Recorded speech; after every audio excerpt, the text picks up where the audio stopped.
سامعین ناظرین، infection control society آپ کی صحت کے لیے، آپ کی آگاہی کے لیے مضامین آپ کی سماعت کے لیے پیش کرتی ہے۔ آپ کا میزبان ڈاکٹر حسن نواب آپ کی خدمت میں حاضر ہے۔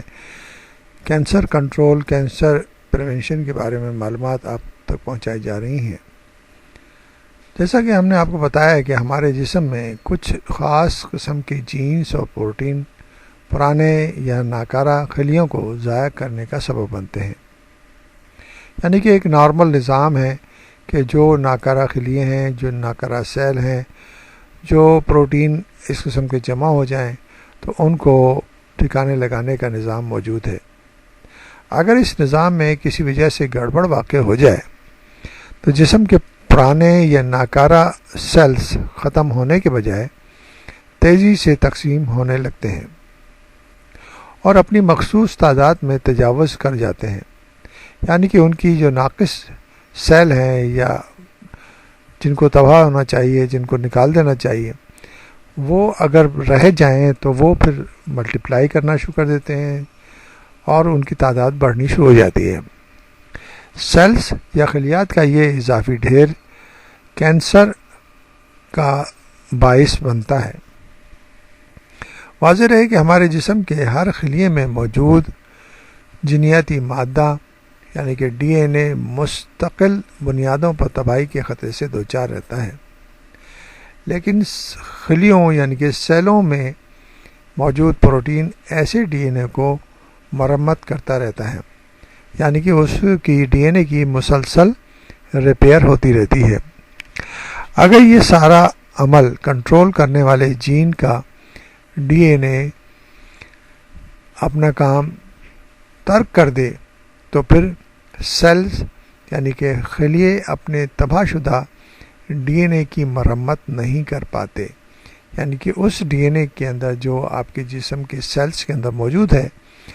اس کے اندر اگر خرابی پیدا ہو جائے اور اس کی مرمت نہ ہو سکے، اس کی ریپیئر نہ ہو سکے اور مستقل تقسیم ہو کر تعداد میں اضافہ کر کے وہ سرطان یا کینسر کا سبب بن جاتے ہیں۔ یاد رکھیے کہ جین P53 خلیوں یعنی کہ سیلز کے نارمل تقسیم کے عمل کو کنٹرول کرتا ہے اور تباہ شدہ ڈی این اے والے سیلز یا خلیوں کو مزید تقسیم ہونے نہیں دیتا۔ لیکن اگر یہ جین خود کسی تبدیلی کا شکار ہو جائے تو سرطان کے عمل کو روکا نہیں جا سکتا۔ ایسے تبدیل شدہ جین ایک نسل سے دوسری نسل میں منتقل ہو کر کینسر یا سرطان کا سبب بنتے ہیں۔ جسم کے جس حصے میں خلیے یعنی کہ سیلز مخصوص تعداد سے ہٹ کر بڑھ رہے ہوں وہاں ایک گیند نما شکل بنا لیتے ہیں جسے رسولی یا ٹیومر سے موسوم یا نام دیا جاتا ہے۔ اگر اس رسولی کا تعلق ہڈیوں سے ہو تو اسے طبی اصطلاح میں سارکوما کہا جاتا ہے، یعنی کہ اگر کنیکٹیو ٹیشو سے تعلق ہو اس رسولی کا تو اسے سارکوما کہا جاتا ہے، اور اگر ایپیتھیلیل ٹیشو سے اور اگر رسولی کے جسم کی کسی بافت یعنی کہ ٹیشو میں بن رہی ہو تو وہ کارسینوما کہلاتی ہے۔ اگر ایپیتھیلیل ٹیشو سے کینسر بن رہا ہے